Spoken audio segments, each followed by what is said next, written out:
Mga ka-farmers, nasira na naman po ang aming parapad dahil ito po ay lumang-luma na po.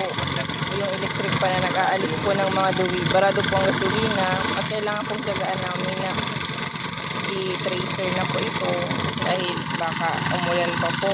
Pero mainit naman po ang panahon. Kaya comment na lang po ang pwedeng mag-sponsor po ng aming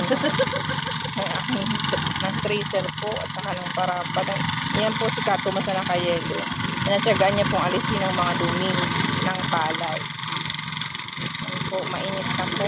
Yan po, inaalis niya po ang mga dumi dahil nasira po nga yung parapad namin.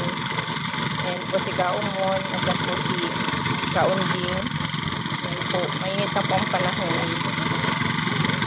Yan po, marami ko pong duming aalisin.